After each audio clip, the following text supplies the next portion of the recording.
All right, so the first question I have is a very interesting question. And I love this question because this is something that many entrepreneurs and many executives, sometimes they don't anticipate as far as launching a business is concerned, especially when you are launching a new business, right? And I have seen many business people make this particular mistake, whether in Africa, in the Middle East, or in the United States, in Canada, and all of that. And one funny thing about business mistakes, or sometimes how business people do certain things, is so funny that, you know, I have solved many business problems in my travels to provide consulting. There are many problems that I see them in Africa, I see them in the Middle East, like in Saudi Arabia, in Dubai, and when I come to the US or go to Canada, I see them and all of that. So sometimes it's not just about the market, you know, it is also about the entrepreneur, the person who is actually running that business. The question says, what are some of the things that prevents idea validation in the market, and how can one conquer them? What are some of the things that can prevent idea validation, and how can someone conquer them? Just to provide context, idea validation is the process that an entrepreneur or a business person goes through to validate, to be sure that the idea that they want to launch in the market will be good for that market. Because having an idea is one thing, however, launching an idea that the market needs and the market will pay for it is different.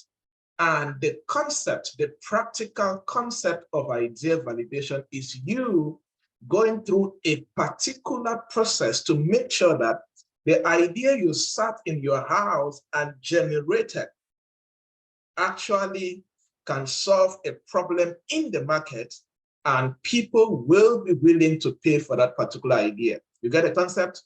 Now, this person is asking, when you are carrying out idea validation, what can prevent, what are some of the things that can prevent idea validation in the market? And I'm going to start from a funny perspective. Number one is laziness. Oh yes, many people are always so lazy to go to the market to actually carry out idea validation. And many a times the laziness is they are not patient enough, right? Now, there's something I always do with many entrepreneurs who come to me to start a business. I always tell them that if you don't bring me data from observing or interviewing at least 200 potential customers in your market, I am not in consultation with you. And the patience and the hard work to go and interview 200 people, to have the right data and to be sure that your idea will be relevant in the market and to be certain that they will pay for it is not easy. You know, many people are very lazy. There are people that dream of big companies, but they don't have the patience and the hard work to build these companies, right? The second thing that can prevent is, depending on how you are carrying out your research or certain things that you're doing, people may not be comfortable enough to give you relevant information. And also, secondary data sources may not be available. In many African countries, we have very limited research institutes and research database, and this can prevent your idea validation. You understand? And sometimes you may not have the money to invest in going through idea validation, because sometimes idea validation may require that you build a small prototype and take it to that market and try to see how people are going to react with that particular prototype, okay? But all of these things, a good entrepreneur finds a way to make sure that you mitigate all of these problems, right? Because it is better you find a way to mitigate than to launch a business from the place of assumptions and crash in the market, okay? So I always recommend that one of the most important things to do when you want to start a business is idea validation. I always advise those who come to me for business consulting, especially startup, Never start writing a business plan when we have not done idea validation. You can spend weeks writing a business plan around an idea that is not valid for the market, that nobody will be willing to pay for it. That is the power of idea validation, okay? And idea validation also goes with the product. For example, you're already an existing business and you want to launch a new product. You can carry out an idea validation around that particular product. You understand? Like for us, for example, we do a lot of training programs and packages and coaching packages and all of that. We launch different programs.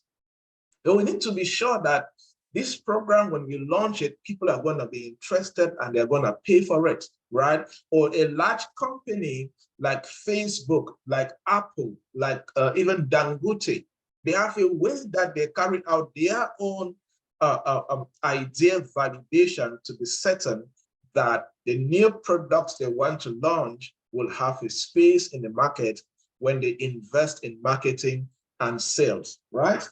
Good. I hope the person who asked this question, it was answered for you. The next question here says, if an emerging market is discovered and you move there, after accessing, you discover that the income of the market is low as compared to your expectations. Is it good to continue, or you will advise me to leave? Now, first of all, you have already made a very big mistake, right?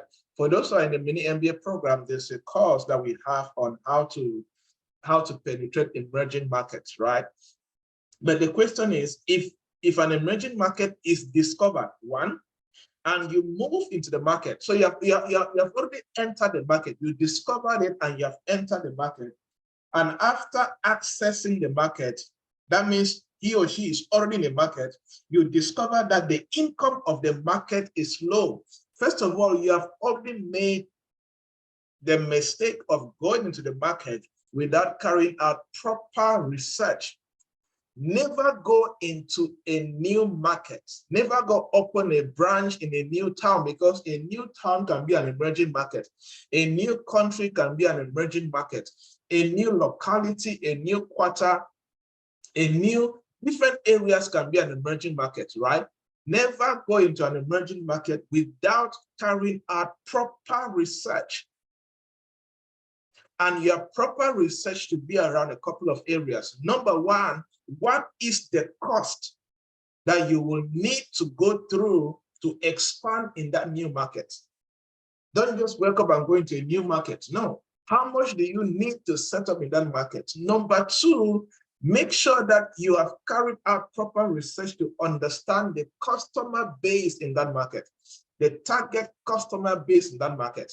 And when you're carrying out this research about the target market, one of the most important things you're looking at is this target market for my product, this target market for my company in this emerging market. Do they have the capacity to buy my products? You can take a good company into a village where the only employed people in that village are those who work in the health center and teach in a government school. The rest of the people are farmers, like in my village. If you see anybody who has a monthly salary, that person works in the government health center or in a government school. The rest of the people are farmers. And if I want to take the analogy of for my mom's observation, who sometimes can barely make 15,000 francs a month from her farms, if you take a particular product to that market, no matter how much they love your product, they will not have the capacity to pay for it, right? So it is very important. It is very important that as an entrepreneur, one of the most important things that you must do when you're launching your product in a particular market, make sure that you carry out the proper research to know the income level of the people in that market, because from the income level, you can begin to ascertain if the people can pay for that particular product, for that particular service. Because there's no need launching a product in the market and people love the product, but they cannot pay for it. So it's better you go into a market that you will do that. Now, the person is asking me, Do I advise the person to continue or to leave the market? Now, even if you stay in that market, right? The question is, how long are you going to stay before the income level of the people will grow so they can start buying from you? Maybe you will need to check up your pricing in a way that the people can be able to buy. And maybe for you to check up your pricing, you will need to repackage, reduce the costing of the cost of production, reduce the quantity. You may need to do a lot of things. And sometimes when you are doing these things, you may have to go against your own personal company values and policies. That is why there are many companies that can give you examples that have left different markets because they discovered that the market could no longer pay or afford their services. There are many supermarkets, large international supermarkets that have closed shops in Nigeria, Kenya, different African countries, and moved back to Europe or to America because the market could no longer afford their services or their products, right? So some people do leave, or some do stay and re-strategize and wait for the emerging market to finally grow and emerge into the market that they can make a lot of money from that, okay? But it all depends on the access to resources that you have and your willingness to stay. It's very important to note that. But if you're a small business, if you are staying in that market and you only be losing money, because you can stay in the market and every month you are taking money from elsewhere to pay your staff. You are taking money from elsewhere to pay the rent and all of that, because the market cannot make enough money to actually finance the operations of that new market where you are. So most of the time, you can look at the cost of staying in that market when you're not profitable, and you can decide to leave and come back later. Oh yes, there are many companies across the world that left Africa in 1990, and they're coming back 30 years after, because they now believe that Africa can now afford their services and products. You get the concept? Yeah. So you can also look at it from that particular perspective. I hope that question is answered and the person is satisfied. If there are any follow-up questions, just keep them in the chat box or keep them for now and we'll look at it. Question 3 says, how can you handle a team member who turns to give excuses because you turn to show empathy? All right, this is a very tricky question, right? Now, empathy does not mean that there are no principles, there are no boundaries, there are no policies. You understand? Yes. Empathy doesn't mean that you don't have boundaries. Empathy doesn't mean that you don't have policies to respect, because one thing as a leader that you have to do is you have to be firm in making decisions, okay?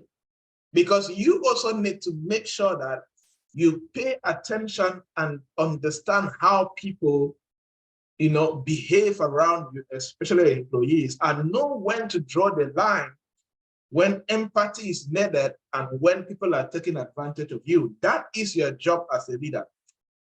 Know when to know when to empathize, and know when to draw the line and stand firm on your decision. As simple as that.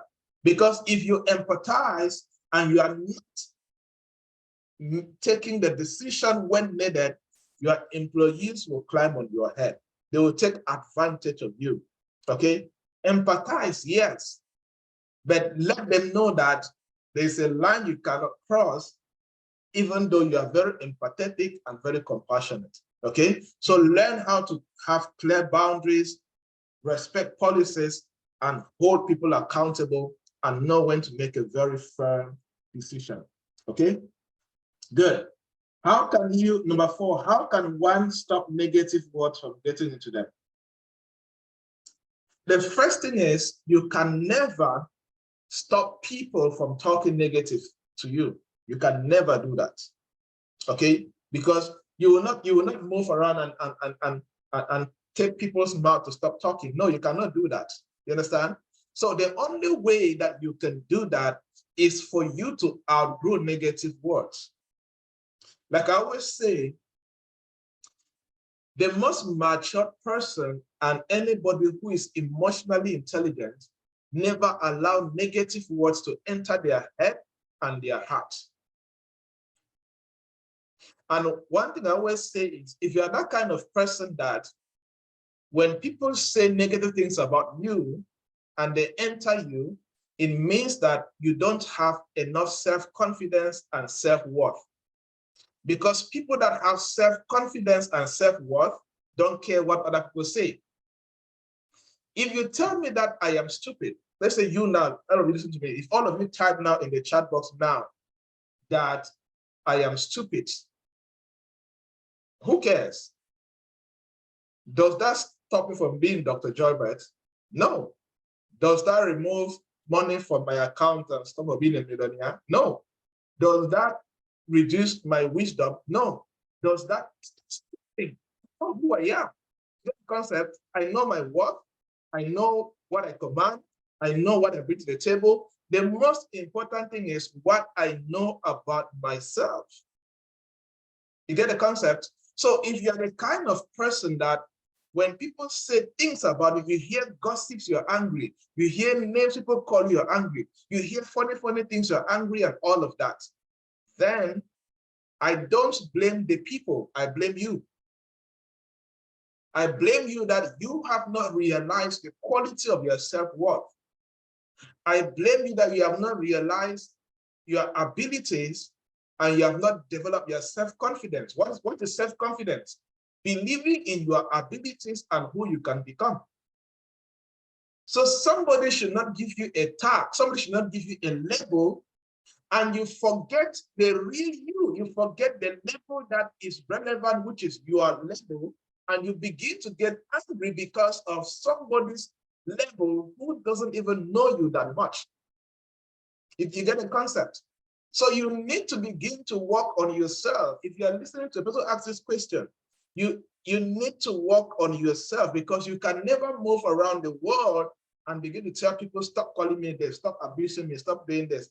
Then go and lock yourself in your house and forget about fame, success, popularity, making money, making impact, because in the journey of success, not people will speak against you. That's guaranteed. Okay, that's guaranteed. Know that and know peace, and focus on yourself. Focus on who you are. Focus on what you can do. Focus on where you're going to, and focus on working with people that are going your direction, and forget about people who are throwing things at you and calling you negative words and all of that. Okay, good. For those who are joining right now, I'm answering the questions that people sent earlier. So if you have a question, you can drop in the chat box and I'll answer when I'm done with this question. So there's a question from a lady who is a nurse, and she wants to start a medicine store, maybe like a pharmacy. I have this challenge of tracking economic policies and think long-term, which says all medical stores will be shut down, that I am qualified to run a clinic, but wanted to start somewhere as to raise capital. Now, you know, you spoke about policies, right? Now, the truth is that there are certain rumors that people get to hear and they don't go to the foundation of it, right? So certain things may happen in Cameroon and people read things up, and they don't go deep into what the paper is saying and all of that, right? Now, you are saying that maybe you have heard that saying that they are going to shut down medical stores. Maybe the government said they're going to shut down illegal medical stores. Because in a country like Cameroon, first of all, the government cannot go ahead and shut down all medical stores. Do you know why? Because the government knows that all the government hospitals and health centers and mission hospitals put together, they cannot solve the healthcare crisis in Cameroon. And there are many Cameroonians that cannot afford standard healthcare in standard clinics and hospitals. Government people know this. Do you think that the government of Cameroon is not aware of the clandestine quarter local clinics. They know all of that. But do you know why? Apart from just shutting down carelessly, they also consider if we shut down, people will not be able to access even the basic healthcare in the standard hospitals that are available and clinics. I'm talking about discussions that I have heard and have been part of, you understand? So what I advise you to do is, look, if you want to start your medicine store, like in a country like Cameroon, because you're a trained nurse, it already separates you from a lot of things, because your training certificate is already like your license that you can do certain medical things, you understand? What I advise you to do is find a way to make sure that you legally start this local medicine store, because the pharmacy basically, right? Pharmacy is first of all a business. How can you register as a small informal business, right? Or like what the few clinics are provided consulting with, what they do is that they register as a healthcare nonprofit. Then they go submit some documents with the district health officer of that area. So they recognize that there is a small medicine store here, clinic in this area being managed by a nurse and all of that, because these health district people collect data from these quarter stores and quarter clinics. They work hand in hand. I've seen it. I've seen some of the meetings that they have, right? The point is just find a way to do it right. You understand? And these things don't cost a lot of money, as people say. To register as a non-profit healthcare foundation, it cannot cost you, it's not hundreds of thousands. Just need to go to the right offices, submit the documents and all of that, and you start the process. You understand? So what I'll tell you, what I think what you have not done here is you have not really made sure that you do proper research to understand what is the due process that you can go through to make sure you start the right way. Please, when you are in business, avoid a hearsay. I prefer I read here. I read in this newspaper. I read on this website. I spoke to this expert. Avoid a hearsay. Business people don't do a hearsay. Even if you hear from somebody in a discussion, go and verify. Go to that government office. Talk to an expert. Be certain of what they're talking about. You get a concept? Yes, start from there, and you can be able to start your medicine store. And even the government is shutting down. Find out in any way you hear that the government is doing anything, always find out the new conditions laid down so that people can meet up. Because this is a whole industry. So the government don't just shut down everything. There's always new requirements or new expectations from the players in the industry. Find out how can you meet up with that particular stuff, and you can be good to go, right? Good. I think these are the questions I have on my WhatsApp so far.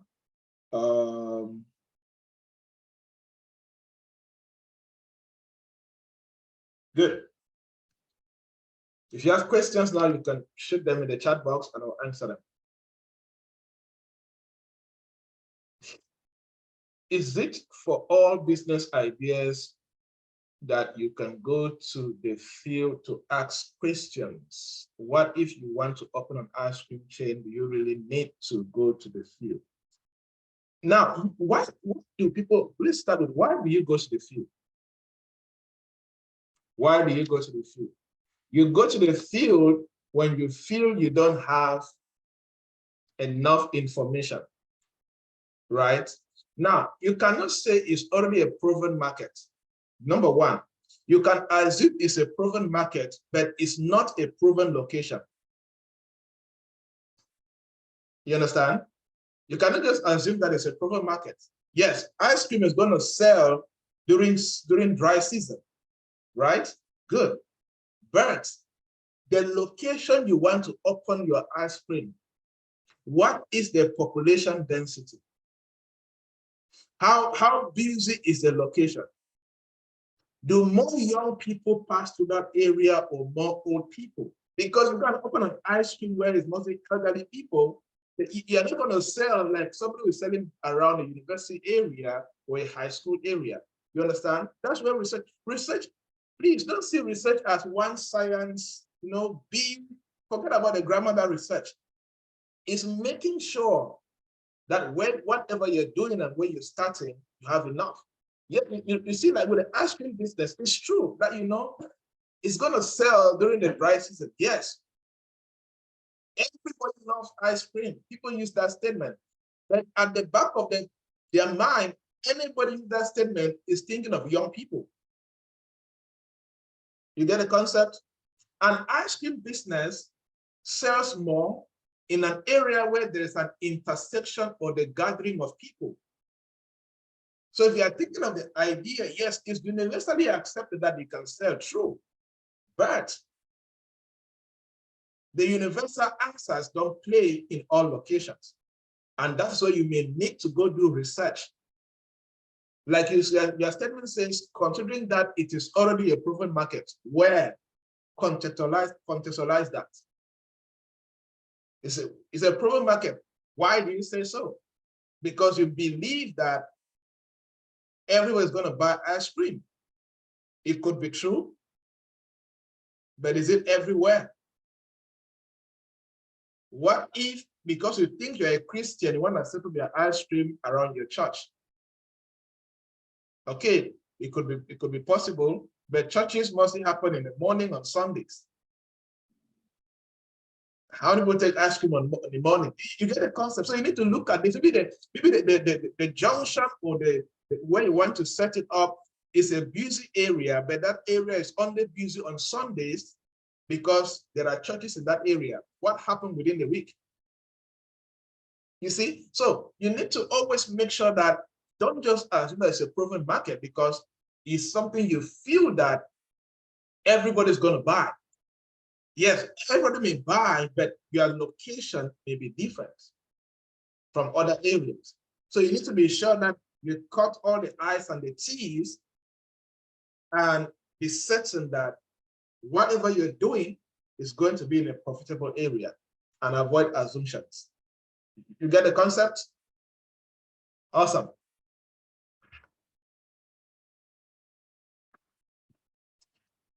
Questions? I've answered all questions. Let me check my WhatsApp if there are. Okay. Laurentine is sending me more questions here. Can you describe a major challenge you faced early in your career and how you overcame it? Okay, this is more personal. The major challenge I face, which I think everybody gets to face that at the startup level, is acceptance. My primary work, I have started 7 companies in my life.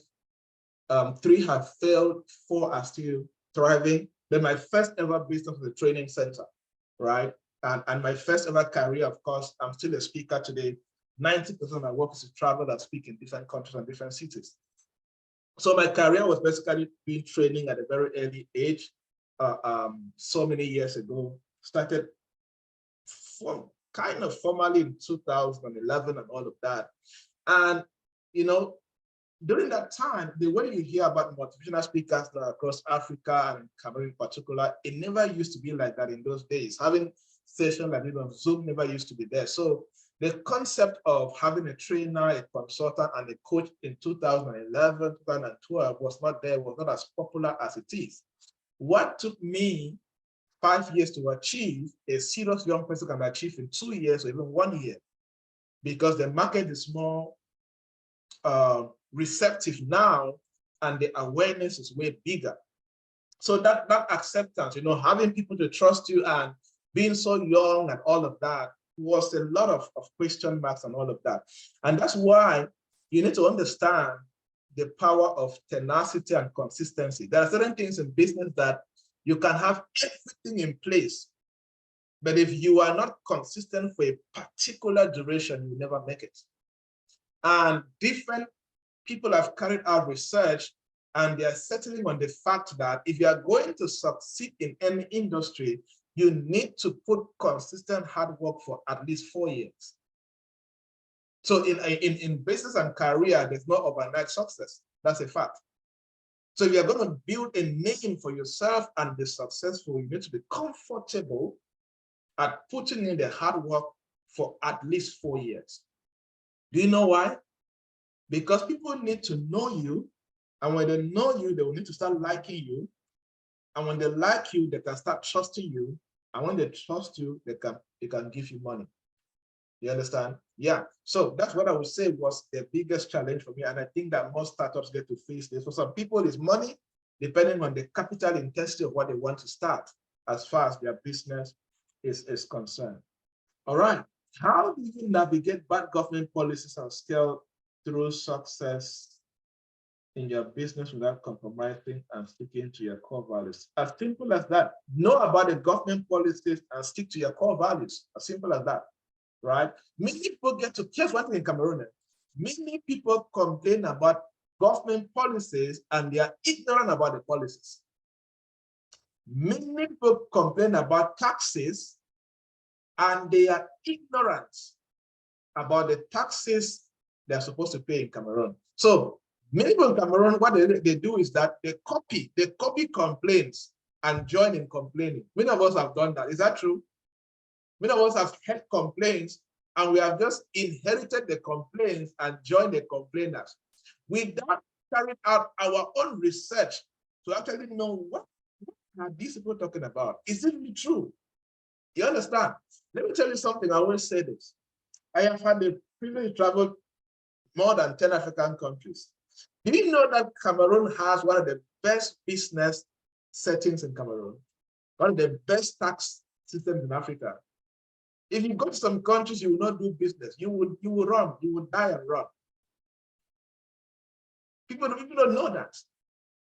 One of the challenges in Cameroon is people have not spent time to know the right information.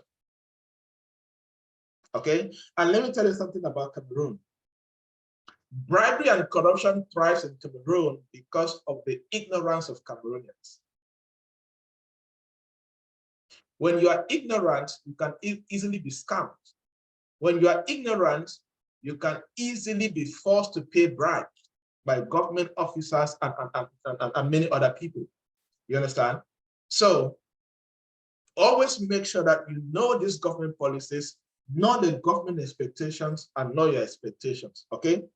Because this same country that you are complaining about tough government policies and tough taxes, there are people genuinely making millions every week, millions every month. I am not guessing. I provided consulting to hundreds of companies in Cameroon, and they're making good money. You understand? So why is it that this same terrible country you're talking about, there are still young people and poor people making it in the same country? Don't you think there's something they know that you don't know? If you get the concept. So I would challenge you to make sure that you, first of all, know about these government policies. I was talking to a young man, and I want to ask the same question to all of you. How many of you here have read the 2023 tax law, finance law, as approved by the parliament? How many of you? How many of you even know about the tax law, the tax code, the finance law for the year? If we start doing that, how many of you, there are 15 of us here, how many of you, if you have read it, write yes, type yes in the chat box. Don't lie. If you lie, I'll prophesy.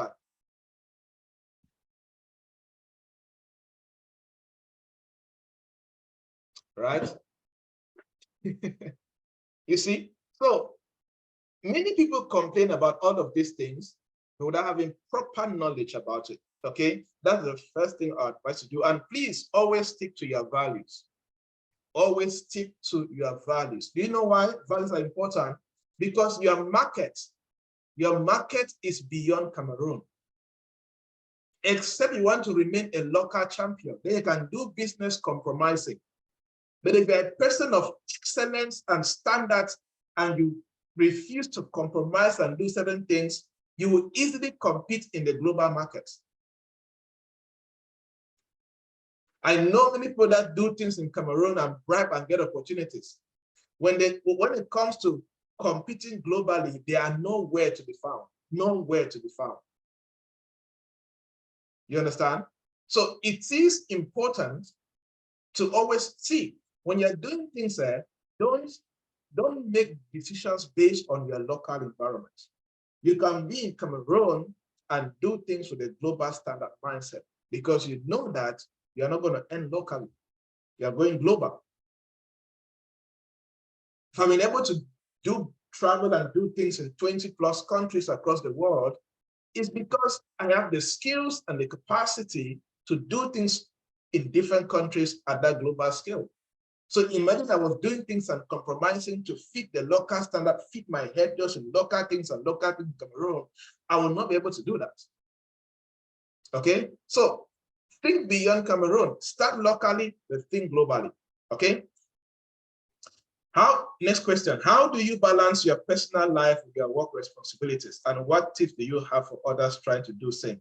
Now, this question depends, are you single or you're married? It depends. For me, as this is a personal experience, because you're asking me how do I balance? There's no balance. 99% of my life is work. You understand? Let me tell you something. I go to bed at 11 p.m. and sometimes I'm up by 3 a.m. You understand? And I've been doing this since 2011. My life is 99% work because I believe, let me work now, set my system, set my companies. And when I'm getting old, I'm resting and enjoying my life. That's my concept, right? But if you are married and you have kids, that's a different ballgame. It's very important to know how to balance your career and your family. And let me tell you, in this thing, the secret is intentionality. Intentionally do this. Make sure that you create time for family and you create time for your business. One should not suffer because of the other. It's very important. Very, very important.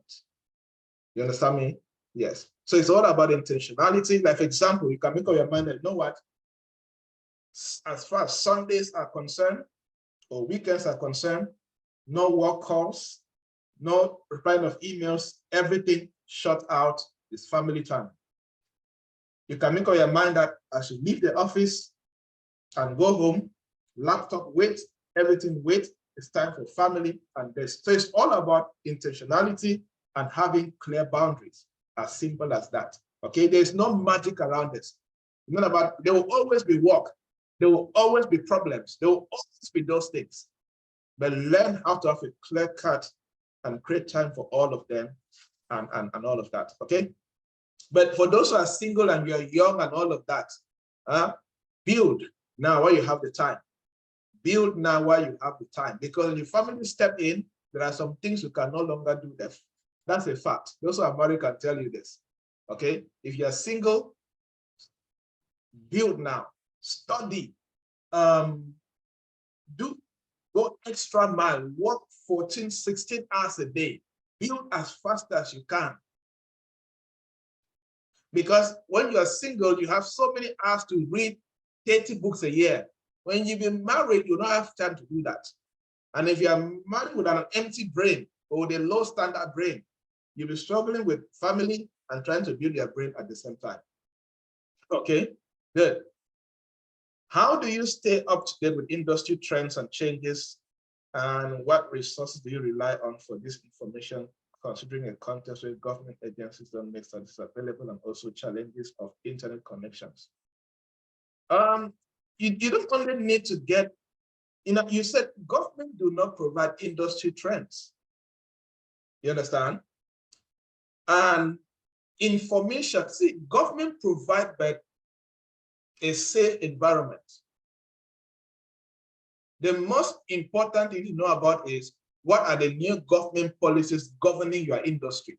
And in Cameroon, these are things that you can go to regional delegation of your ministry regulating your business and know them. So this is not an excuse. So you can always get them, even ministry website. But the best thing is go to government offices. These documents are there for free. I always go and ask questions, or sometimes you can have your networks. You can call guys in these ministries. Really to build your networks in ministries that, see, every business in any country operates under a regulating government agency. If you're a serious business person, have networks, have contacts in those offices. You can call them and ask questions. These are relations that you can maintain, important relationships.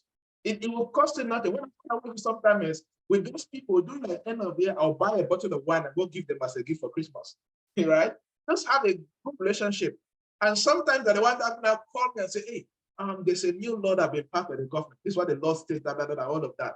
But apart from that, every law that is being passed in Cameroon government, or they always publish the law in Cameroon Tribune and many newspapers. So read those newspapers and know what is happening, right? Pay attention to government and national news on CRTV. Those things are always available. So I don't think it's a challenge or a complaint. I think it's just lack of being proactive to get that, right? For industry trends, here's the secret. In every industry, you need to look at the various global institutions that, command in your industry and sign up to their newsletters. For example, if you're in the healthcare industry, if you are not reading monthly newsletters from the World Health Organization and from the African CDC, Center for Disease Control, or the top 5 universities in healthcare, go sign up on their website and read. We are talking about internet. I don't know which city or which town you are, but I can tell you that when I used to be in Kumbu, the second chief town, which is 13 hours away from the capital city in Cameroon, right? No matter how bad the internet used to be, I still used to have access to the data that I want. So I don't know where you are when you're complaining about internet, but be proactive. Be proactive and see where you can go with the right internet and get the data you are. But it's a very good question, because there is no way you can survive in an industry without the right data and information about the industry. So paying attention to industry trends and updates and new government policies is very important for you as a business person. How do you approach building and managing a successful team, and what qualities do you look for in the potential co-founders and employees? Now, when building, there's no way you can build and manage a successful team when you are not a good leader. You need to be a good leader. That's the first step to building and managing a successful team. Read about leadership and practice leadership principles. Look for books by John C. Maxwell on leadership. Read those books on how until you become a good leader, you will hardly build a good team. That is the number one step. When you do that, you will now learn that good leaders coach their team. Good leaders train their team. Good leaders sell a vision to their team and all of that. And let me tell you, in team building, it's a continuous process. You never graduate when it concerns building a team. Till today, I am still struggling with my team and building my team. Some seasons they are good, some seasons they are terrible, right? So it's a continuous, because human beings do change. You understand? Human beings do change. So you need to always consistently grow as a person. But the foundation of building and managing a successful team starts with you, the leader. Until you become a good leader, you cannot lead your team and manage your team.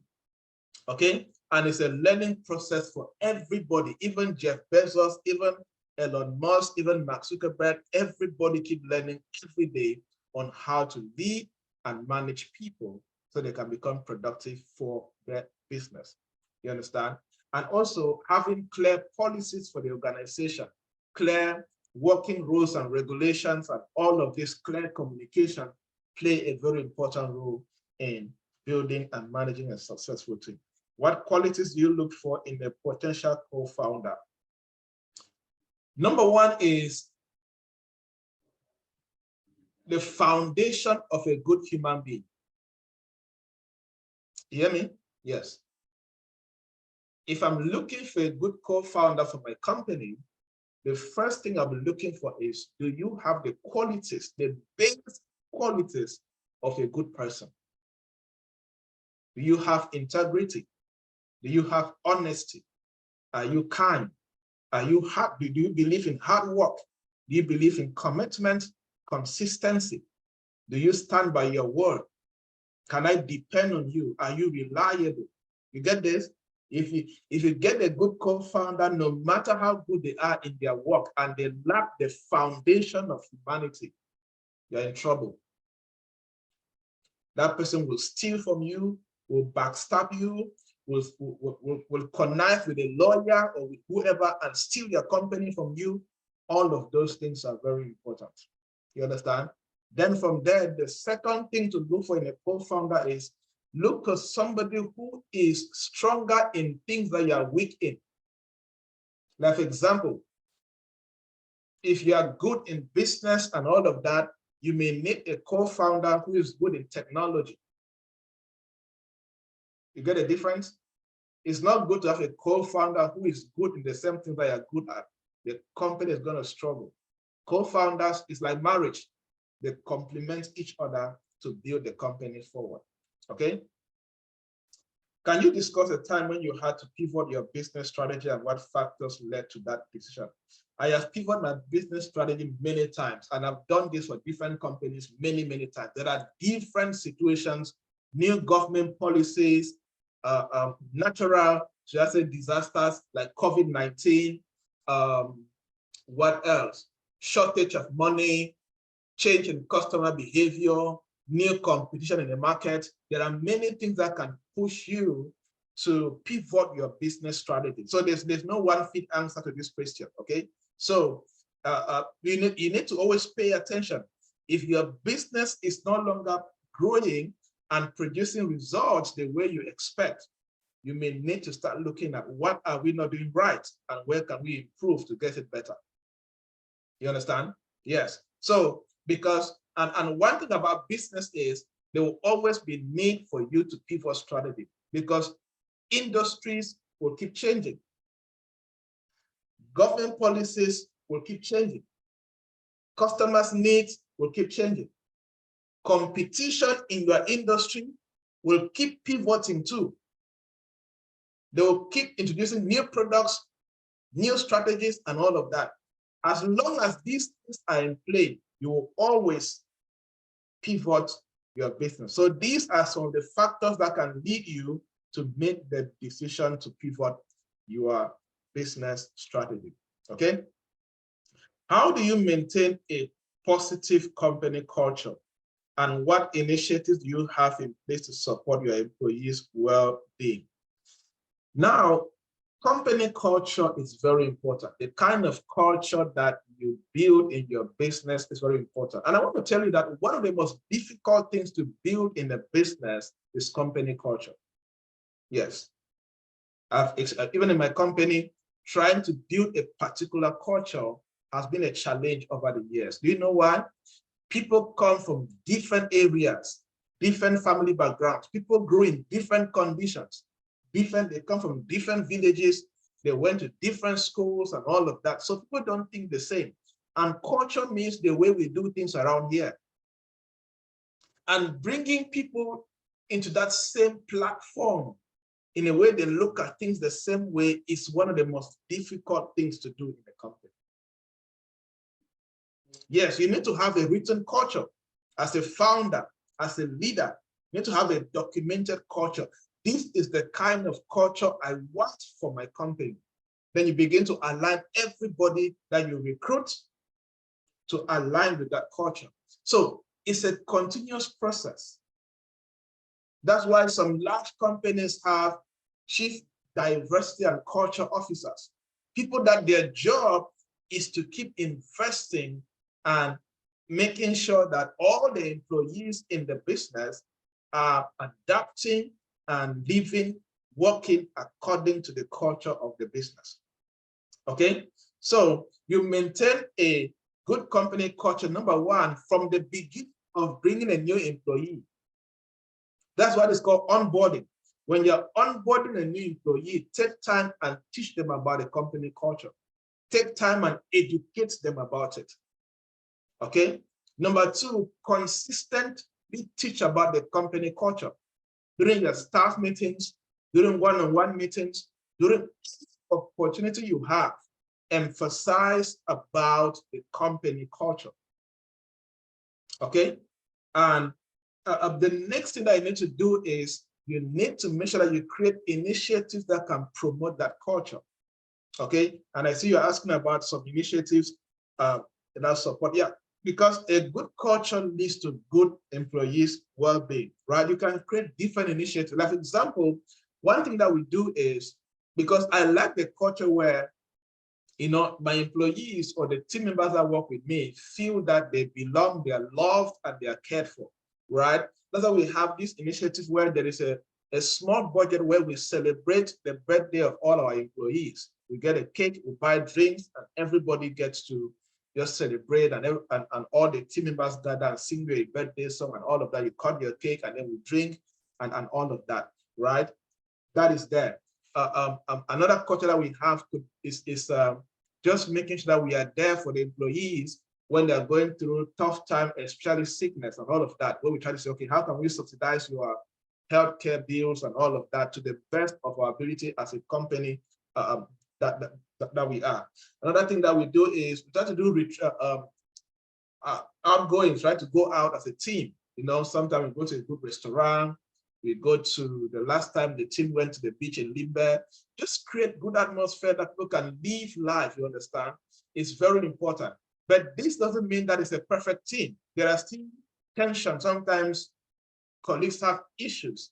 Sometimes there are disunity still happens. All these funny things still happen because as long as there are human beings and there is emotions, things will always arise. But when there is a culture where you are consistently preaching this culture, right?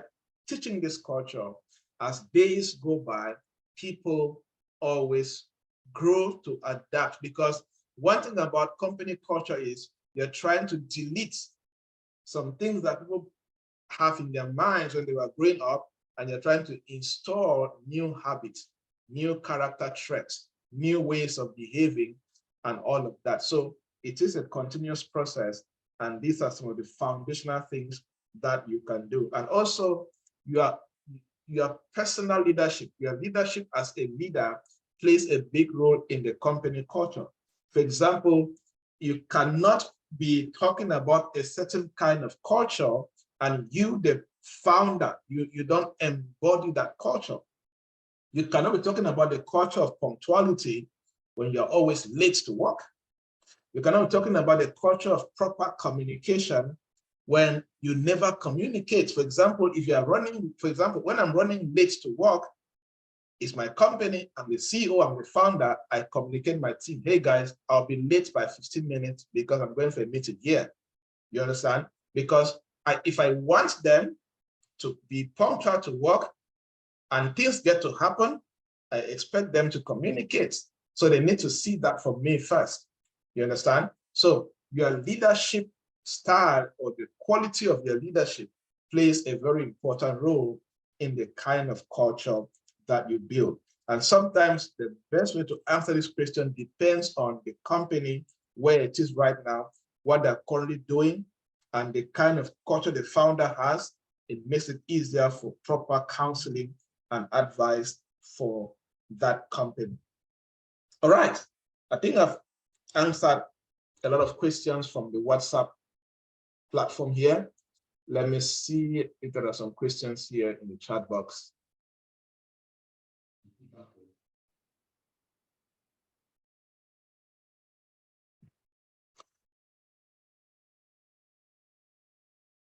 Okay, I have noticed this about major boulangeries. Each time they want to open a branch, they first of all build a small stand around the area and begin selling bread. I made two observations of that. They want people to test the bread. They want people to be used to stopping there to get the bread. Exactly, right? This is another way of testing the market, observing the market, and gathering data, right? It's called lean startup. You don't just go and invest money heavily. No, you can have 100 million in the bank and you can use just 1 million and start a business. Observe, get data, see how people are going to react to your product before you fully invest in that particular business. Why? Because it's easier to improve on the product, the strategy, and many things when the investment is small. Now imagine spending 50 million to build a company that will not be there for 50 years. You see, you have used all your resources to invest in the wrong business or at the wrong time. Now you cannot, if you're going to destroy that building, you're going to lose money. You may force now to rent it out or sell at the cheaper cost. Many things are going to come in play that will not favor you really as a person. So that's why these people do that. Before building a full supermarket where they can sell bread and pastries and all of that, they can start with a small stand and observe reactions and purchasing power, complaints, the buyer's frequency before they finally make the decision of finally investing millions in building that particular boulangerie where people can buy pastries and bread. Why is value proposition and market segmentation important in a business model? Without these, you don't have a business. How will you know? How will you sell to your customers without value proposition? And when will you know how to sell? Or who will you sell your products to without market segmentation? The answer is your question, right? Value proposition means that you clearly are describing the benefits of consuming your products over that of your competitors, or even just buying from you. So there is actually no business model without value proposition. Because a business exists because it creates value, monetize the value, and distribute the value. And if you cannot clearly establish the value proposition of your business, you actually have no business. Because it is from that value proposition that you're able to convince people to buy from you. You are able to craft a marketing message. You are able to influence customers to choose you over your competition, right? And then market segmentation. You cannot just say your whole market is Cameroon. Number one, you will need to have the money to market to the whole country, especially as a startup. And number two, any business that starts by saying that everybody is my customer is already a failed business. There is no business on earth that everybody is their customer. None. No matter how important you think that that product is to you. Right? Even water. People say, I don't like bottled water. I prefer natural water. It's people that know, I prefer bottled water to natural water. You understand? So people always have differences. So market segmentation makes it easier for you to craft the right value for the right people. Because when you segment a market, you understand the problems in that market and you tailor your value to solve the problems in that market and make it easier for you to sell. A business without market segmentation is going to struggle in marketing. Number one, you're marketing to everyone. It therefore means that your marketing message will be general, and general marketing message does not bring a lot of sales. It is tailored marketing message that makes a lot of sales. Okay, good. What do you do when you have a mentor who is not growing, but you are not growing? Now, no, see, mentorship is beyond, somebody may not be growing the way you expect that they are not growing. Meanwhile, they have the experience to still counsel and advise you. And mentorship is mostly also about accountability. It's mostly about having somebody who can also listen to you and give you their counsel. A mentor doesn't force things on you. A mentor counsels. And that's why it's good to have mentorship relationship with somebody who you can listen to with respect and honor. Because a mentor is not your father or your mother. It's just somebody you honor and you value their counsel and their experience. You understand? Yes. And again, somebody can have wisdom because of experience they have gone through, what they are trying to do, and you can walk through the same path and be more successful than them, but you still depend on their counsel. After all, it is their counsel that may have contributed to you being very successful or how you're growing. And they may not be growing because maybe during their time, they do not have somebody to counsel them and to hold them accountable to grow. And because in your time, you may have them to counsel you and hold you accountable. That's why you're growing faster than them. You understand? So never use money and material things to rate a mentor. No, it's beyond that. Way, way beyond that. Okay? Way, way beyond that. Yes, it's good to have a mentor who has walked your path. Good to have a mentor who is going where you want to go, right?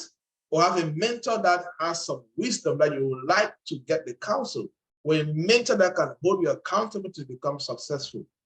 However, material things and money should never be what you use. There are people that have more money than many mentors, but they're stupid. You understand? They don't always know what to do. I always say that, like our work, those are in coaching and consulting, they will tell you it's the most funny kind of work, where I have many clients that are millionaires and hundreds of millions, but they never take a step without giving me a call. You understand? So it is the wisdom, it is the quality of wisdom, counsel, accountability, knowledge, resources that a mentor can help you get access to. And people don't have the same destinies. You understand? These are all figures, but they don't have the same height, but they are all figures. You understand? Yeah. So that is it. So the main important thing is the counsel you get.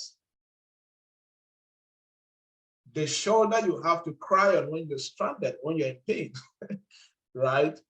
Accountability, somebody who can tell you, hey, if you take this step, you're going to crash. Yes, that's what is in mentorship, a lot more. Okay, so it is very important for you to do that. Okay. All right, the last question, and then we'll round up. How can one do to accomplish their objectives that need money without letting their savings habit, which is also a goal, to die? There are many objectives that can wait for you to save and grow. And at some point, one of the most important things to do is, how can you find more ways to make money? You understand? Find more ways to make money. And you can always find a way to chase your objectives while seeking more ways to make money. And let me tell you, one of the most important things that can happen to somebody is having a source of income, no matter how small, because that is the foundation of success. That is the foundation of success. After that, seek more ways that you can double that income or get another source of income to grow, because there are certain things in your life that you would never achieve, no matter how much they're important to you, without money, right? And there is nobody somewhere that will just have money lying except your wife or your husband that believes in you, and you guys are taking that your objective as a family business to invest in so that you grow, the family can grow, right? Apart from that, many a time it's just you that needs to make it work. Okay, so it's good sometimes, yes, have dreams, have plans, all of that.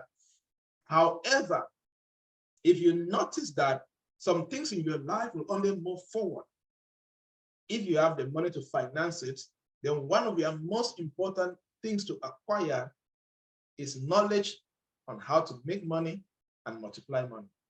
It's knowledge on how to have more streams of income and more sources to make money. Is how can you save more and take what you have saved to invest in a business idea that you can manage and make it grow, or to buy and sell, or whatever they can do, or to get an extra skill that you can start doing a side hustle and all of that, right? You can have a job, for example. You can decide to save some money, pay for training, and become an expert content creator, and people can pay you to build content for their websites or platforms, or write for them, write for blogs, or whatever you can do, because you need to be conscious about this and try as many things as possible that can put you in a place where you can make a lot of money, because there's no way around this. Okay, there's no way around this. And that's why sometimes savings is very important, because savings is the art of keeping money, so you think properly on how to use that money in a good way that can help you to build the riches or the wealth that you desire to build. Okay, but by all means, knowing how to make more money or find more ways to make money is a very important step in the life of everybody if you're serious at becoming successful. And this will not happen overnight. That's a fact. Sometimes to experience financial freedom, you're going to go through different processes, like over 10 years before you ever enter your season of rest financially. Personally, for me, it took me a couple of years. That's why you need to, if the outcome is not there, focus on the process. It took me a lot of years of doing things here and there before I ever entered what I can call financial rest, right? Financial freedom, not that you have all the millions in the world. No, it means you have entered the stage in your life where when you want to do something, money is not a challenge. Financial rest for you could be just making sure that on a monthly basis, if you're making 500,000 francs every month, you are good. That could be your financial success. Because you now know that when it comes to anything important in your life, you don't stress to do it. For some people, financial freedom for them is making 2 million francs every month. They're going to enter that stage where they have financial rest. Okay, so never define your financial success by using somebody else's standard. That's wrong. It's going to hurt you. Do that by your standard based on where you're going to. Okay, all right. Tell us something funny about yourself. What's something funny about this? I get to be too. Like I said earlier, right? 100%, almost 100% of my life is work, right? So I find it difficult to. I used to play soccer, right? I don't know if that's funny, but I used to play a lot of soccer. So I want to start going back to creating time to go play soccer, go play football. I love soccer. I used to play soccer. So what else? I don't think it's that funny. So I'm trying to remember what is really funny in my life that I can share. You know, sometimes that's one thing about this work. You know, you get to travel a lot. You get to get lost in the work. In the next couple of days, I'll be traveling different cities again. And I think I'll only stop traveling toward the end of May. Then I'll have to rest again for sort of time, right? So that my mind is only, you know, I'm in the business of solving people's problems. Everybody bring problems to me. This is good. Something is wrong here, I solve it. Something is wrong here, I solve it, right? So sometimes it's so overwhelming and you just focus on strategy, tactical ways of solving problems, speaking here, giving a speech here, coaching somebody here, consulting here. So basically there's no time for fun, right? But sometimes I do write funny stuff on social media. So when I read funny stuff about me, you can check my social medias. Especially on Facebook, I do write funny stuff once in a while, and people get to be surprised. All right, guys, thank you so much for sharing all the questions. I think I have answered all questions so far. So take care. And I'm sure that we're going to do another live session again like this before you end your program. I'm talking about the people who are currently in our mini MBA program, and we may have another session before you end your program in the month of May. Thank you so much, guys. Take care of yourselves and keep building the dream. Cheers.